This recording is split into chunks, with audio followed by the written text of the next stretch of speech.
जब अपनी स्थान पे बैठे हुए थे, ऐसे ही लोग जनता को उपदेश दे रहे थे, तो जनता के बीच से एक साथी खड़ा हुआ। उसने महाराज जी से पूछा कि महाराज जी, हम यहाँ मेहनत करते हैं, खून पसीना बहाते हैं, दिन रात संघर्ष करते हैं, फिर भी हमारे साथ जुल्म जातीय अत्याचार क्यों होता है, हमारे साथ भेदभाव क्यों होता है, हमें सुख सुविधा का जीवन क्यों नहीं मिलता। तो जगत गुरु सदगुरु रविदास जी महाराज ने एक संदेश उनको देने का काम किया। वही संदेश मैं आपको यहाँ देने का काम कर रहा हूं। जगत गुरु जी ने कहा कि रविदास मानु सुखी बसन्नु, सुकर है दो ठाव, एक सु स्वराज माही, दूसर मरगट गांव। जगत गुरु जी ने कहा कि सुख शांति का जीवन जीने के दो रास्ते हैं।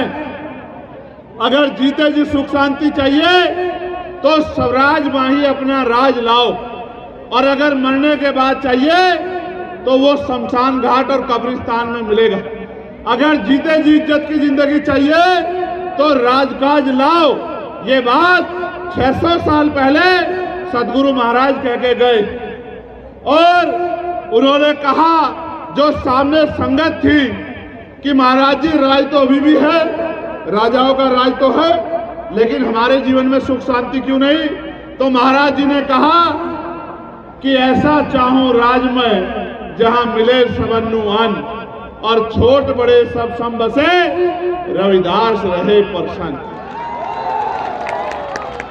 कि राज भी नीति पे होना चाहिए, ऐसा राज होना चाहिए जहां कोई छोटा बड़ा ना हो, जहां कोई ऊंच नीच ना हो, जहां कोई भय डर ना हो, जहां किसी का अपमान ना हो, सबको खाने के लिए अन्न की, तन ढकने के लिए कपड़े की, सर ढकने के लिए छत की, पीने के लिए पानी की, और तमाम तरह की व्यवस्थाएं सुख सुविधाएं हो।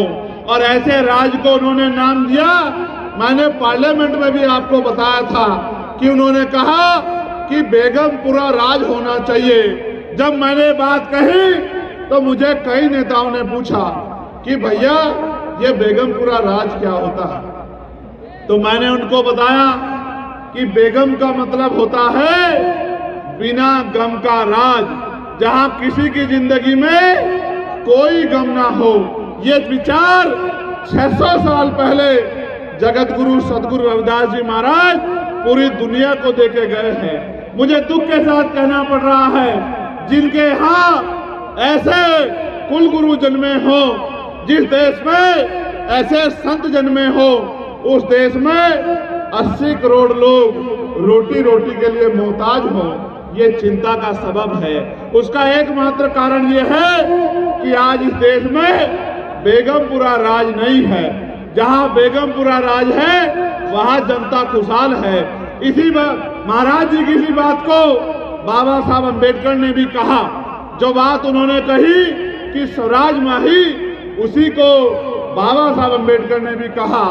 बाबा साहब अम्बेडकर ने क्या कहा? Political power is the master की। राजनीतिक सत्ता सारे तालों की चाबी है। Political power is the master की, इट इज द मास्टर की by which can you open and each door of your success. अर्थात राजनीतिक सत्ता के जरिए आप अपनी सारी परेशानियों का हल कर सकते हो। मैं आपको इस धाम पे खड़े होकर चैलेंज से कह रहा हूं, आप राजनीतिक ताकत बना लो। जिस चीज की तरफ हाथ आप रख दोगे वो आपके चरणों में पड़ी होगी। इस बात का मैं आपको विश्वास दिलाता हूं। यही बात मान्यवर साहब काशीराम जी ने अपनी क्लास 1 की नौकरी छोड़ के गांव-गांव जाके, घर-घर जाके लोगों को समझाने का काम किया और अपना पूरा जीवन इस हक वंचित समाज में भाईचारा पैदा करने और इनको अपने पैरों पर खड़ा करने के लिए लगा दिया। उन्होंने अपना पूरा जीवन बलिदान कर दिया, सब कुछ अर्पण कर दिया। बहुत बड़े पैमाने पे हम लोग सीख समझ नहीं पाए, उसके कारण आज भी हमारे बुरे हाल है। आप मुझसे प्यार करते हो नहीं करते हो? जरा हाथ उठा के बताओ। अगर आप आप मुझसे प्यार करते हो तो खुद से क्यों नहीं प्यार करते हो? जब आप खुद से प्यार नहीं करोगे तो मुझसे प्यार करने का क्या फायदा है? जब तक आप अपना भला नहीं करोगे, अपने लिए सुख सुविधा नहीं तैयार करोगे, अपने लिए इज्जत की जिंदगी तैयार नहीं करोगे, तब तक कुछ भी बदलने वाला नहीं है। मैं आपको कह रहा हूं मेरे प्यारे भाइयों, एक बार जगत गुरु सदगुरु रविदास जी महाराज की बात पे पहरा दे दो, एक बार डॉक्टर बाबा साहब अम्बेडकर की बात पे पहरा दे दो, एक बार मान्यवर काशी राम साहब की बात पे पहरा दे दो, और एक बार अपने भाई चंद्रशेखर आजाद का साथ दे दो। फिर आप देखना कि किसी गुंडे की हिम्मत नहीं होगी कि आपकी इज्जत और आपकी जमीन की तरफ आंख उठा के देख ले। मेरी बात को आप लोग याद रखें। जिस दिन आप अपनी ताकत बना लोगे, ये सामंती गुंडे जो आप पे जुल्म करते हैं, ये बिलों में छुप जाएंगे और रहम की भीख मांगेंगे। जिस दिन आप अपनी ताकत बना लोगे, और जब तक आप ताकत नहीं बनाओगे, आप महसूस करके देखो जो बात मैं आपसे कह रहा हूं। गांव में गरीब और अमीर पूरा मिला जुला समाज रहता है। यहां खड़ा हुआ एक गरीब हाथ उठा के बताए कि किसी पैसे वाले ने उनका हाथ पकड़ के उनकी गरीबी दूर करने का काम किया हो। जितने लोग यहाँ खड़े हो, जरा हाथ उठा के बताओ। जो गांव में रह के आपका दुख दर्द देख के, आपके आंसू देख के, आपके फटे कपड़े देख के, आपका टूटा हुआ मकान देख के जिसका दिल नहीं पसीजता, क्या वो आपका भला कभी कर सकता है? क्या आप कभी किसी के पीछे जाके खड़े हो जाते हो? कभी किसी के पीछे जाके खड़े हो जाते हो? आपको समझ नहीं आया कि जो गांव में रह के आपके आंसू देख के आपका भला नहीं कर सकता, अपने हिस्से से एक रोटी आपको नहीं दे सकता, वो आपका और आपके बच्चों का जीवन भविष्य कैसे बनाने का काम करेगा? आपको समझ नहीं आया मेरे लोगों। मैं आपको कह रहा हूं, मैं तब तक आपकी मदद नहीं कर पाऊंगा जब तक आप मेरी ताकत नहीं बनोगे, मेरा हाथ नहीं पकड़ोगे, मुझे मजबूत नहीं करोगे और अपनी शक्ति नहीं बनाओगे। मैं अभी मथुरा में गया, आपने देखा मथुरा में 2 बच्चों की शादी जो है वो किसी कारण से जो है वो टूट गई। मेरे मन में इतनी तकलीफ हुई, मैं उस गांव में गया और मैंने लोगों से ऐसे अपील की। मैं धन्यवाद दूंगा उस परिवार को जिस परिवार के पिता ने मेरी बात को मान के अपने दोनों बच्चों की शादी उस परिवार से कराने का काम किया। और कल रात जब मैं यहाँ आपके यहाँ पहुंचा था, कल सुबह, तो उन बच्चों की शादी बड़े धूमधाम से जो है उसी मथुरा के गांव में होने का काम हुआ। उस परिवार की इज्जत वापस मिलने का काम हुआ। फिर मैं उड़ीसा गया।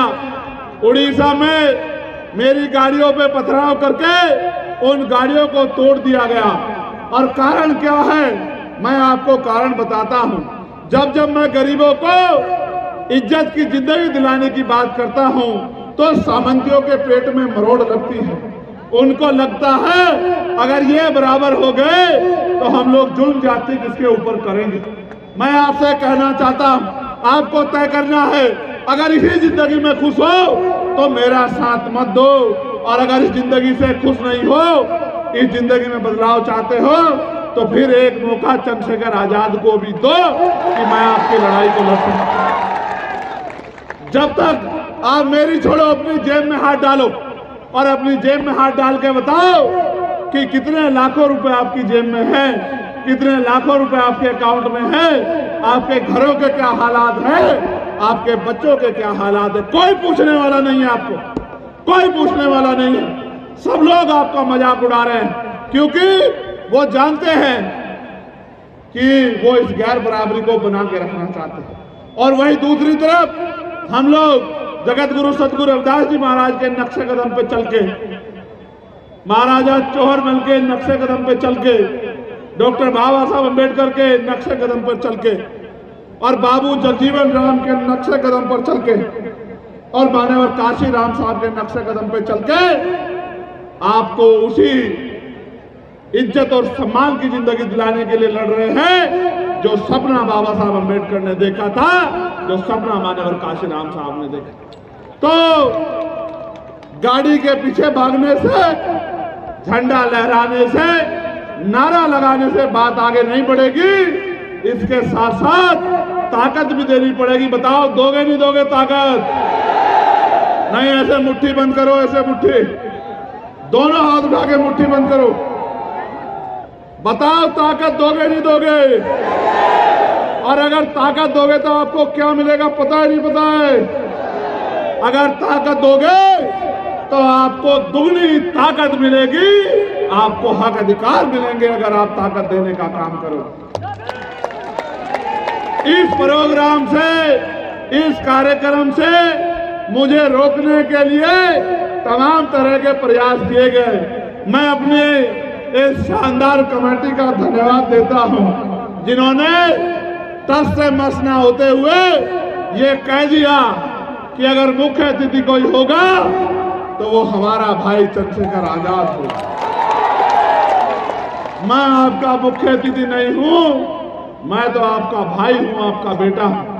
और इसलिए मेरे ऊपर गोली चलाई जा रही है क्योंकि वो जानते हैं कि जैसे जैसे ये चंद्रशेखर आजाद मजबूत होगा वैसे वैसे इसके लोग भी मजबूत होंगे, ये बहुजन समाज मजबूत होगा।